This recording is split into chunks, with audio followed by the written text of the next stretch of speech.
മക്കൾസ്, ബാബു സാറാണേ. എല്ലാവർക്കും പുതിയൊരു വീഡിയോയിലേക്ക് സ്വാഗതം. മക്കളെ, നിങ്ങൾ ഏപ്രിൽ 30 സൈലത്തിന്റെ അസ്ത്ര ബാച്ചിന്റെ സക്സസ് സെലിബ്രേഷൻ ലൈവ് നിങ്ങൾ കണ്ടു കാണും. അതിൽ പറഞ്ഞിരിക്കുന്നു നിങ്ങളെ കൈ നിറയെ സമ്മാനങ്ങൾ ഉണ്ടാവുമെന്ന്. ഓക്കെ, ഈ വീഡിയോ നിങ്ങൾ കണ്ടതിന് ശേഷം ആ സമ്മാനം നൽകുന്ന ഒരു ഭാഗ്യവാൻ ഒരു പക്ഷേ നിങ്ങളായിരിക്കാം.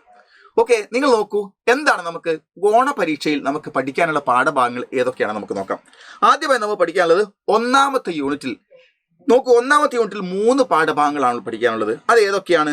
ഒന്ന് ഖിഡ്കി എന്ന് പറയുന്ന ലഘു കഥയാണ്. അഞ്ജു ഗർവന്ത് എഴുതിയിരിക്കുന്ന മനോഹരമായ ഒരു ട്രെയിൻ യാത്രയിലെ ചെറിയൊരു കാര്യങ്ങൾ വെച്ചുകൊണ്ടുള്ള ചെറു കഥയാണ് നമ്മൾ പഠിക്കാനുള്ളത്.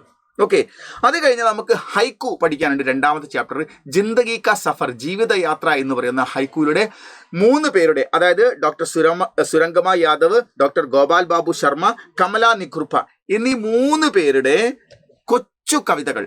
ഹൈക്കു എന്ന് പറഞ്ഞാൽ കൊച്ചു കവിതയാണ്, കുഞ്ഞൻ കവിതകളാണ് നമുക്കിതിൽ പഠിക്കാനുള്ളത്.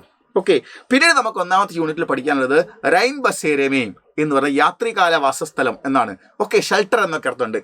അമൃതലാൽ ബേഗഡ് എഴുതിയിരിക്കുന്ന പാഠഭാഗമാണ് നമുക്ക് പഠിക്കാനുള്ളത്. യാത്രാവൃത്താണിത്. ഓക്കെ, ഇത് യാത്രാ വിവരണമാണ് പഠിക്കാനുള്ളത്. ഇതാണ് നമുക്ക് പഠിക്കാനുള്ള 3ാമത്തെ പാഠം 1ാമത്തെ യൂണിറ്റിൽ. അത് കഴിഞ്ഞാൽ നമ്മൾ 2ാമത്തെ യൂണിറ്റിലേക്ക് കടക്കുന്നു. 2ാമത്തെ യൂണിറ്റിൽ നമുക്ക് 2 പാഠമാണ് പഠിക്കാനുള്ളത്.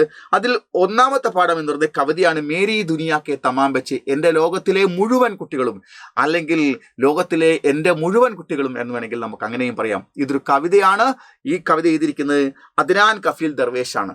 ഓക്കെ, അത് കഴിഞ്ഞാൽ നമുക്ക് പഠിക്കാനുള്ളത് വൈറ്റ് കേപ്പ് എന്ന് പറയുന്ന കഹാനിയാണ്. ലോകബാബു എഴുതിയിരിക്കുന്ന മനോഹരമായ ഒരു കഥയാണ്. വളരെ കരളലിയിപ്പിക്കുന്ന ഒരു കഥയാണ് കുട്ടികളുടെ.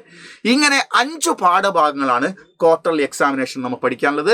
2 യൂണിറ്റ്, 1ാമത്തെ യൂണിറ്റിലെ 3 പാഠം, 2ാമത്തെ യൂണിറ്റിലെ 2 പാഠം, അങ്ങനെ 5 പാഠഭാഗങ്ങളാണ് നമ്മൾ ക്വാർട്ടർലി എക്സാമിനേഷൻ നമ്മളെ കാത്തിരിക്കുന്നത്. ഓക്കെ, പിന്നീട് ഒരു 3 യൂണിറ്റ് കൂടി ഉണ്ട്. അതിൽ പിന്നീട് 3ാമത്തെ 4ാമത്തെ യൂണിറ്റ് ആഫ്റ്റർ എക്സാമിനേഷനും 5ാമത്തെ യൂണിറ്റ് ചേർത്ത് മോഡൽ എക്സാമിനേഷൻ കൂടി പരീക്ഷിക്കും, ഫൈനൽ എക്സാമിനേഷനും. ഓക്കെ, അപ്പൊ നമുക്ക് ഈ പഠിക്കാനുള്ള 2 യൂണിറ്റിലെ 5 പാഠഭാഗങ്ങളുമായി ബന്ധപ്പെട്ട് ഒരു ചോദ്യം ഇതാണ്. ഈ പാഠഭാഗത്തിൽ ഞാൻ പറഞ്ഞിരിക്കുന്ന 2 യൂണിറ്റിലെ 5 പാഠഭാഗങ്ങളിലെ 1ാമത്തെ യൂണിറ്റിലെ 1ാമത്തെ പാഠം ഖിഡ്കി എന്നാണ്. ആ ഖിഡ്കി എന്ന് പറയുന്നത് കിസ് വിദാക്കി രചനാഹേ, ഏത് വിഭാഗത്തിലെ രചനയാണ് ഖിഡ്കി എന്നുള്ളത്? ഏത് വിഭാഗത്തിലെ രചനയാണ് എന്നാണ് ചോദ്യം. ഓക്കെ, ഖിഡ്കി എന്നുള്ളത് നമ്മളോട് ചോദിക്കുന്നു. ഖിഡ്കി കിസ് വിദാക്കി രചനാഹേ, ഏത് വിഭാഗത്തിലെ രചനയാണ് എന്നാണ് ചോദ്യം. അപ്പൊ അതിന് നിങ്ങൾ കമന്റ് ബോക്സിൽ രേഖപ്പെടുത്തുക. ഖിഡ്കി ഏത് വിധ, കിസ് വിഭാഗിക്ക് ഏത് വിഭാഗമാണ് എന്നുള്ളത് നിങ്ങൾ രേഖപ്പെടുത്തുക. അങ്ങനെ രേഖപ്പെടുത്തുന്ന കമന്റ് ബോക്സിൽ രേഖപ്പെടുത്തുന്ന കുട്ടികളിൽ നിന്നാണ് ഒരാളെ നിങ്ങൾക്ക് തിരഞ്ഞെടുക്കുന്നത്. അയാൾക്ക് അസ്ത്ര ബാച്ചിൽ ഫ്രീ ആയിട്ട് ജോയിൻ ചെയ്യാൻ അവസരം ഉണ്ടാവും. ഓക്കെ, നിങ്ങൾ ഇവിടുന്ന് വിളിക്കുന്നതായിരിക്കും.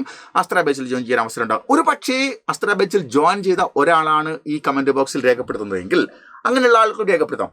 അങ്ങനെയാണെങ്കിൽ അയാൾ ഭാഗ്യവാനായി സെലക്ട് ചെയ്യപ്പെടുകയാണെങ്കിൽ അയാൾക്ക് ഇഷ്ടമുള്ള ഒരു കൂട്ടുകാരനെയോ കൂട്ടുകാരിയോ നിങ്ങളുടെ നാട്ടിലെയോ നിങ്ങളുടെ സ്കൂളിലെ ഒരു കുട്ടിക്ക് നിങ്ങളുടേതായ വക, നിങ്ങൾ അസ്ത്ര ബാച്ചിൽ ജോയിൻ ചെയ്തതിൻ്റെ ഭാഗമായി നിങ്ങൾ കിട്ടിയ ഭാഗ്യ കാരണം മറ്റൊരാളെ നിങ്ങൾക്ക് അസ്ത്ര ബാച്ചിൽ ജോയിൻ ചെയ്യാനുള്ള സുവർണാവസരവുമാണ് വരുന്നത്.